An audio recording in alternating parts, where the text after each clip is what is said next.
The Perfect General 2 from QQP is, like the original, a hex-style war game that...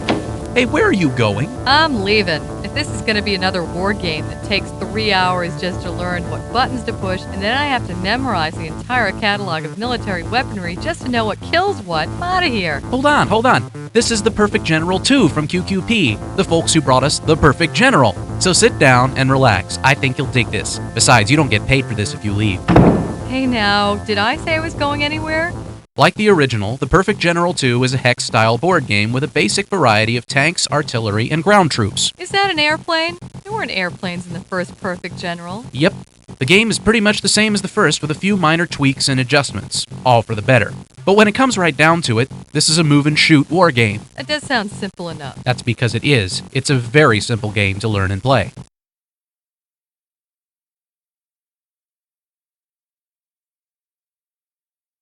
The real complexity is in winning. Once you choose whether to play a pre-designed battlefield or an actual war campaign, you start out with a number of buy points that are used to purchase your units. Hold on. The buying menu says things like medium tank and machine gun. You mean there's not things like a Q-945678992 tank and a P-86784 style machine gun they have to learn about before you know if you want to buy it? Not at all. The Perfect General 2 calls a tank and a plane. They keep the units basic and straightforward. Whoa, are you sure this is a war game for the PC in the 90s? It's too much like a real game. Once you buy your weapons, mines, and fortifications, you set your forces up however you want in the areas that you control. So I actually get to choose my own weaponry and place it wherever I want instead of the computer setting up everything for me? I feel so grown up all of a sudden. The graphics are well done, and your pieces are animated as they move from hex to hex. But if you don't like the animations, you can just turn them off. You can even set the delay time for moving from hex to hex. Now that I think about it, you get to decide just about every aspect about how this game plays. I'll be darned. From choosing how fast the computer plays to how fast your forces move, it's all customizable. But wait, I feel as though...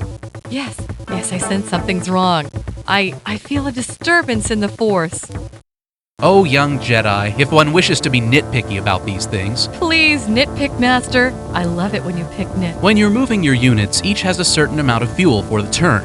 The different types of terrain take a certain amount of fuel to travel over, which means the range is different depending on the terrain. Most every hex-style game is like that. Yes, but when you choose the unit you want to move, there are no immediate range finders. You can right-click on the mouse to see how much fuel any destination requires, but there's no way to see all of the options at once. Well, at least they've added the ability to find the range with the click of a button. Like I said, it's a small thing wanting to see where I can and can't move at a glance, but it would have been nice. Firing is the same deal. When you choose your unit to fire, there is no indication of all the enemy units that are in range, except for the artillery, which does show you what units are in range, but artillery's it. Oh boy, so you go around clicking on all of the enemy units that you suppose are in range just to see whether you can fire at them or not. The game lets you cycle through all the available targets with the spacebar, but again, it would have been nice to see all of the available targets at once. Outside of those couple of things, The Perfect General 2 is, perfect. Yeah, it's like chess in that you have a small number of basic pieces. It's easy to move around, easy to learn. It's the strategy of the interaction of the units that makes it complex. You can put your brain power into winning instead of trying to learn which airplane can carry the most bombs at a certain speed. When playing The Perfect General 2, you can really tell that this was designed by folks who know how to make a game that's fun and not so detail-oriented that it takes the enjoyment away. If you want a strategy game that's not worried about historic details and muzzle velocities, this is one to definitely check out. Now, aren't you glad you stayed? You're not kidding. The Perfect General 2 is excellent. I'm keeping it on my hard drive for a while. But one more thing, I still get paid for this, right?